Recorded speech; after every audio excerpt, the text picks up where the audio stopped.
ఏంటలా చూస్తున్నారు? రోజు రోజుకి నీ అందం ఇంకా అందంగా కనిపిస్తుంటాను. అబ్బా వదలండి. పెళ్ళాలు చెప్పే పరమ రొటీన్ డైలాగ్ ఇదే. స్టేషన్కి వెళ్ళొద్దా?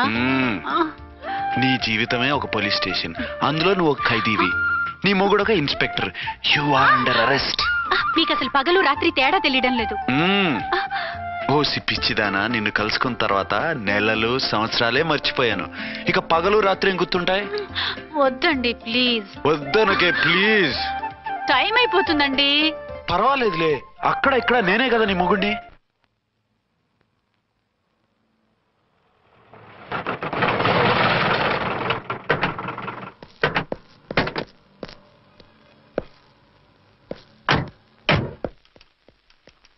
సార్ సార్ ఎస్పీ గారు వచ్చారు. Good morning sir. మార్నింగ్. ఆ మినిస్టర్ తమ్ముడి కేసు ఎవిడెన్స్లు రేపు కోర్టులో ప్రజెంట్ చేయాలి కదా? Yes sir. అన్ని రెడీగా ఉన్నాయా? ఆ కేసు అర్చన్ చూస్తుంది సార్. ఆహా, అర్చనేది? ఇంకా రాలేదేమో సార్. రాలేదేమోనా? ఇప్పుడే వచ్చేస్తుంది సార్. టైం 11 అవుతుంది. లేట్ పర్మిషన్ అప్లై చేసిందా? లేదు సార్. పర్మిషన్ లేకుండా లేట్ గా రావడం ఏంటి? యాక్షన్ తీసుకుంటాను సార్. ఏంటి పూట విశేషాలు? నీకు వార్తలు విశేషాలు వినిపించడానికి నేను దూరదర్శన్లో ఉన్న రిపోర్టర్ అనుకున్నావా? ఏమైంది మీకు? How dare you? సబార్డినేట్వి విష్యూ గిష్యూ లేకుండా నా ఎదురుకుండా కూర్చుంటావు. Get up. సరసాలు చాలు గానీ ఆ ఫ్యాన్ వేయండి, ఉక్కగా ఉంది. Shut up and get up. ఇప్పుడు టైం ఎంత అయింది? మీ చేతికి వాచి ఉందిగా. నేను టైం తెలుసుకోవడానికి నేను టైం ఆడట్లేదు. ఇంత ఆలస్యంగా ఎందుకు వచ్చావని అడుగుతున్నాను. మీకు తెలీదా? మొగుడికి చెప్పినట్టు ఏంటో సమాధానం? నేను ఇప్పుడు బాధ్యత కల ఓ పోలీస్ ఆఫీసర్ గా నీ పై అధికారిగా అడుగుతున్నాను, ఎందుకు ఇంత లేట్ అయింది? చెప్పాలా? చెప్పి తీరాలి. నా మొగుడికి 24 అవర్స్ అదే యావ. 5ంటికి లేచి ఇంటి పని, వంట పని, ఒంటి పని ముగించుకుని ఆఫీసుకు బయలుదేరడానికి డ్రెస్ మార్చుకుంటూ ఉంటే వెనక నుంచి కరెక్ట్ గా వచ్చి. ఇంకా సార్ ఆత్మనానా, నీ మొగుడు సరదాలు తెచ్చాలంటే సెలవు పెట్టి తీర్చుకో. ఇలా డ్యూటీ టైంలో కాదు. ఇదే ఫస్ట్ అండ్ లాస్ట్ వార్నింగ్. వెళ్ళి పని చూసుకో.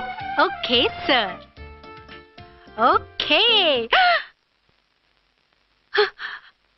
సార్. మీరున్నారని ఎక్స్పెక్ట్ చేయలేదు sir. Okay okay, carry on. నాన్న, నీ కోడలు మూడెలా ఉంది? చాలా బ్యాడ్ గా ఉంది. ఏమాయ్? ఏమిటాయ్? దాహం వేస్తుంది, కాసిన మంచినీళ్ళు ఇవ్వు. తీసుకుని తాగు. అర్చే, నీ చేత్తో కాస్త టీ ఇవ్వరా? వెళ్ళి పెట్టుకో. ఎందుకులే, ఒకేసారి భోంచేద్దాం. వంటేం చేసావు? వంటేం చేస్తాం, తింటాం. బ్యాలెన్స్ ఉంటే పని మనిషికి ఇచ్చేసాం. ఆహా, పతివ్రత అంటే నువ్వేనే. నాకు ఈ పూట ఆకలిగా ఉండదని ముందుగానే కనిపెట్టేశావు. వైఫా మజాకా? షడప్. నీది మంచి మనసు కాబట్టి ఆ మాటతో ఊరుకున్నావు. అదే ఇంకో పెళ్ళాం అయితేనా? మీకు ఇంకో పెళ్ళం కూడా ఉందా? చిచి చిచి చి, ఇంకోటి పెళ్ళాం అనబోయి ఇంకో పెళ్ళాం అనేసా. ఏంట్రా, కోపమా? కాదు, తాపం. అయితే నేను తీర్చేస్తాగా. నన్ను ముట్టుకోకండి. అయ్యో, ఏ పొద్దున ఎస్పీ గారి ముందు అంత బిల్డప్ ఇవ్వాలా? ఏదో ఒకటి సర్ది చెప్పచ్చుగా. అక్కడికి మీరేదో సిన్సియర్ అయినట్టు, నేను చావటన్ అయినట్టు. అంటే చట్టానికి ధర్మానికి అదేంటి కింద పడుకున్నావు? చట్టానికి ధర్మానికి విలువ ఇవ్వాలి కదా. మీరు సిఐ గారు, మేము ఎస్ఐలం. మీరు పైన ఉండాలి, నేను కింద ఉండాలి. చిచి చిచి చిచి చి, అది బయట చెప్పే డైలాగు. భార్యా బిడ్డల కన్నా బాధ్యత గొప్పది కాదుగా. ఇది ఇంట్లో చెప్పే డైలాగ్. పడగొట్టి పని గడుపుకునే మగమాటలు మాట్లాడకండి. మీ చేత తిట్లు చీవాట్లు తినే కర్మ నాకేం పట్టలేదు. ఎందుకు ఏడుస్తావు? ఇప్పుడు ఏమైందని? నేనెందుకు ఏడుస్తాను? ఆ తిక్కుమాలిన ఉద్యోగానికి రాజీనామా చేసి పారేస్తే ఏడవలసిన వాళ్ళే ఏడుస్తారు. ఆ పని మాత్రం చేయకేన అర్థంగి. దీనికి మాత్రం లోటు రాకూడదు. పెళ్ళానికి కోపం వచ్చినప్పుడే మొగుడికి మూడొస్తుందో? నాకే రావటం లేదు, వదలండి. నాకు వచ్చింది కదా, ఆటోమేటిక్ గా నీకు వచ్చేసింది.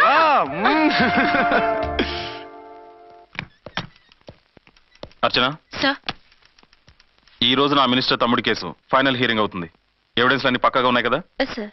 లేదంటే తన తమ్ముడిని విడిపించుకోవడానికి ఆ మినిస్టర్ తన పవర్ అంతా ఉపయోగించి కేసును తారుమారు చేస్తాడు. లేదు సార్, అన్ని పక్కగా ఉన్నాయి. ఖచ్చితంగా లైఫ్ పడుతుంది. గుడ్, వాడిని తీసుకెళ్ళు.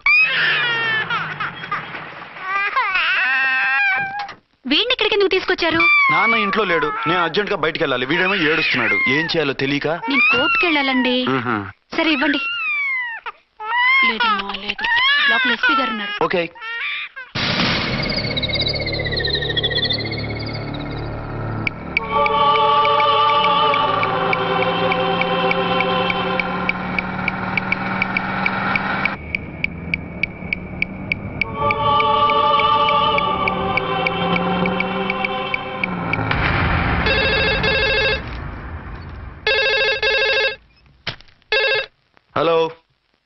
ఎస్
మందుపాత్ర పెట్టి పోలీసు వ్యాన్ని పేల్చేశారు.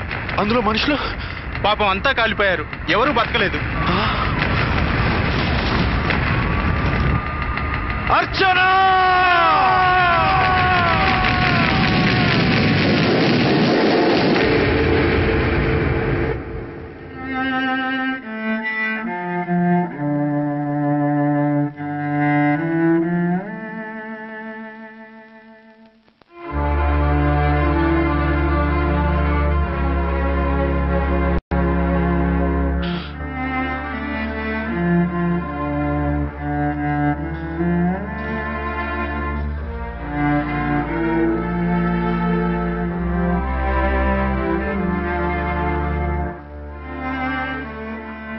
రెండేళ్లు పైనైంది వాళ్ళు నీకు దూరమై.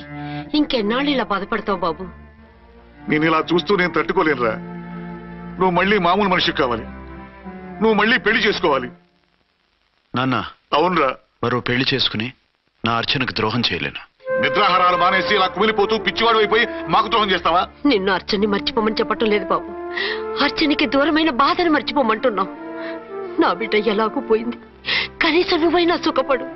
ఈ మాట అత్తగా కాదు బాబు, తల్లిగా చెప్తున్నాను. నేను అర్చన భర్తగానే బతుకుతాను తప్ప మరొకరి భర్తను కాను. నీకు చనిపోయిన భార్య ఒక్కరితే కాదురా, బతుకున్న తండ్రి కూడా ఉన్నాడు. నేను ఓ భార్యకి భర్తలేరా.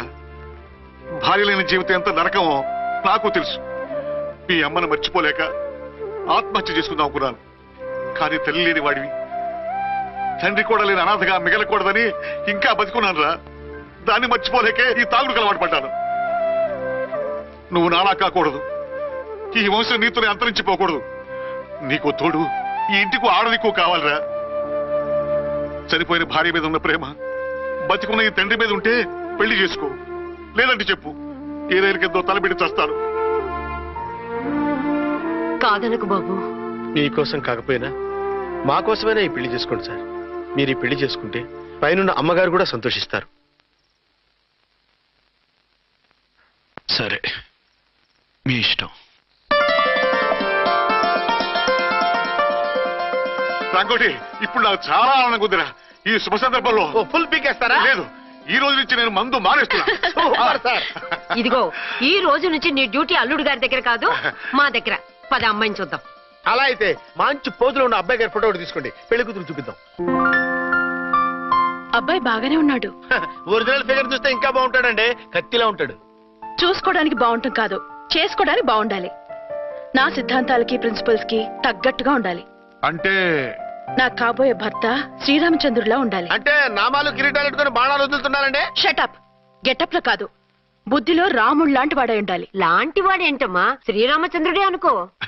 రాముడైనా సుర్పడకను చూసాడేమో కానీ మా వాడు డ్యూటీలో లేడీ కానిస్టేబుల్ ఉంటే షూస్ తప్ప ఫేస్ చూడడు. కట్నం పైసా అడగకూడదు. మా సీఏ గారికే బోల్డ్ అంత ఉంది. కాకపోతే మా వాడికి ఇదివరకే పెళ్ళయిందా? అబ్బే లేదమ్మా, ఇదే మొదటి పెళ్లి. ఇది వరకు ఎన్ని సంబంధాలు వచ్చినా అతను చేసుకున్నా అంట. ఏ ఏదైనా ప్రాబ్లమా? కాదు, అమ్మాయిలు నచ్చగా నీ ఫోటో చూసి బాగా ఇంప్రెస్ అయ్యాడంట. నువ్వు గనక ఓకే అంటే నాకు ఓకే. అదేంటండి, అబ్బాయికి రెండో పెళ్ళని అమ్మాయికి చెప్పలేదే? చెప్తే ఒప్పుకోదని. అందుకని అబద్ధం చెప్పి పెళ్లి చేస్తారా? ఉద్యమాలని విప్లవాలని తిరిగి దీన్ని చేసుకోవడానికి ఎవరూ ముందుకు రావడం లేదు. రాక మీ సంబంధం వచ్చింది. రైటే, కానీ రెండో పెళ్లి గురించి చెప్పకుండా పెళ్లి చేస్తే ఆ 3 ముళ్ళు పడి 3 రాత్రులు గడిస్తే అన్ని సర్దుకుంటాయి. అంటే మోసం చేసి చేయటం. ఇందులో మోసం ఉంది. ఇదేమన్నా మొదటి భార్య బిడ్డల్ని పెంచాలా? ఆ భార్యతో భర్తను పంచుకోవాలా? అది కాదండి, అమ్మాయి బాగా ఫాస్ట్. ఒక పెళ్లిలో చూసాం, తర్వాత ఏదైనా గొడవ చేస్తే. అలా చేస్తే నా కూతురే కదమ్మా నష్టపోయేది. ఆయనంత ధైర్యంగా చెప్తున్నప్పుడు మనకేంటండి? మీరు కాదంటే దానికి ఈ జన్మలో మొగుడు దొరకడు. కాదనకండి. సరే, మీ ఇష్టం. నా ఇష్టం. సరే, అమ్మాయికి అన్ని చెప్పారా? అన్ని అంటే ఒక్క మీ పెళ్లి గురించే కాదు, మన ఫ్యామిలీ బ్యాక్గ్రౌండ్ గురించి కూడా చెప్పేసి. అవునవును, ఏమంది? చాలా బాధపడింది, జాలి పడింది, నిన్నే చేసుకోవాలని ఆశపడింది. నువ్వు కూడా ఊ అన్నావంటే. సరే కానీ అదేంటండి, అమ్మాయి దగ్గర ఎలాగో నిజం దాచాం, అబ్బాయి దగ్గర దాచడం ఎందుకు? దాయకపోతే వీడు అసలు పెళ్లి వద్దంటాడయ్యా. తర్వాత అయినా తెలుస్తుంది కదండి. ఆ పిల్లబాబు చెప్పాడుగా, 3 ముళ్ళు పడి 3 రాత్రులు గడిస్తే అన్ని సర్దుకుంటాయని. అదే పని మనవాడు చేస్తాడు. కాముగా పెళ్లి చేసేసి వెంటనే అని మును పంపించేద్దాం. ఇలా కూర్చోండి సార్. అది. Happy honeymoon. Thank you.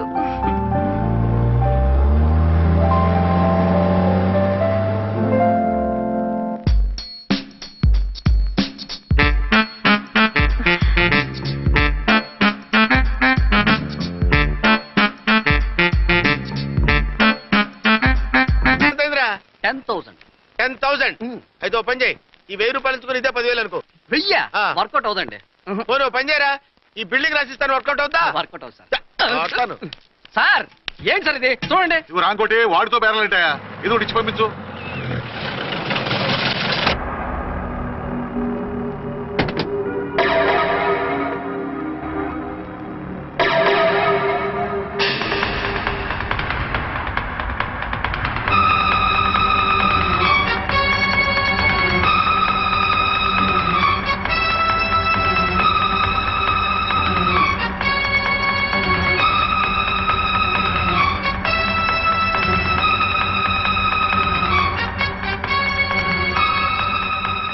మావయ్య, అమ్మా, రాంకోటి.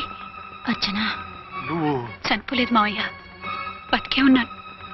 ఆయన ప్రేమే నన్ను బతికించింది. బాబు, మీ మనవడు. రారా. ఇన్నాళ్ళు ఏమ్మా? ఎక్కడున్నావు? మర్చిపోయావా? ఏమైపోయావు? ఆ వివరాలన్నీ తర్వాత చెప్తాను. ఆయనేరి లోపలన్నారా? లేరు మేడం, ఏం ఆఫీస్కి వెళ్ళారా? ఊటీకి వెళ్ళారు. డ్యూటీ మీద వెళ్ళారా?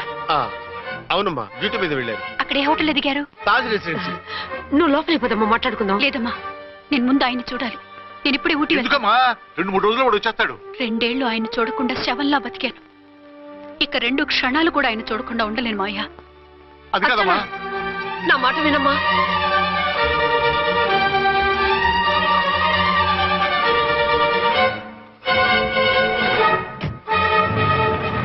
ఇప్పుడెలా? అది అర్థం కావట్లేదు. అల్లుడు గారికి మళ్ళీ పెళ్లి చేసామని బాధపడాలో, కూతురు బతికొచ్చిందని సంతోషపడాలో తెలియటం లేదు. నాకు అసలు ఏమీ అర్థం కావట్లేదు. ఈ టెన్షన్ నేను తట్టుకోలేను.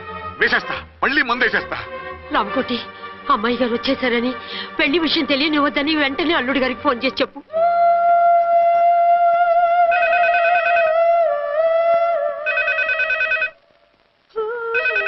ஹலோ, ஆறுமுகம் பேசுறேன். அங்க டீ பொடி அனுப்ப சொல்லியாச்சு. இது வரல. என்னாச்சு? రాంగ్ నెంబర్ అయ్యా. ఏంటి ఇప్పటి వరకు యమా ఫాస్ట్ గా ఉన్నావు, సడన్ గా ఎంత సిగ్గు వచ్చేసింది? ఆడది తల వంచి సిగ్గుపడేది పెళ్లిలోనూ, తను వంచి సిగ్గుపడేది శోభన రోజున. అలాగా.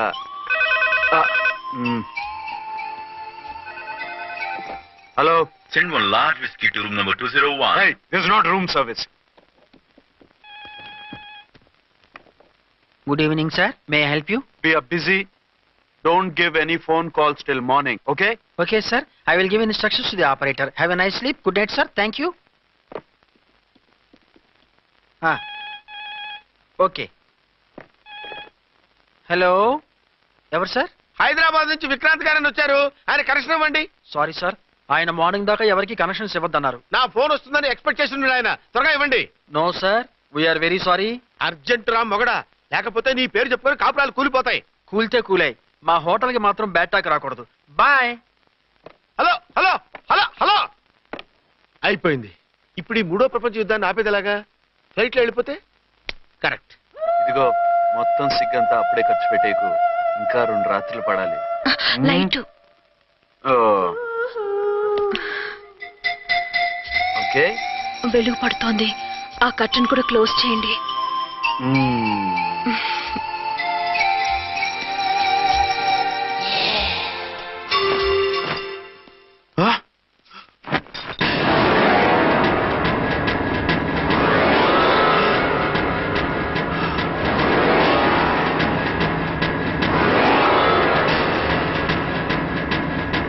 ఏంటలా తొంగి చూస్తున్నారు?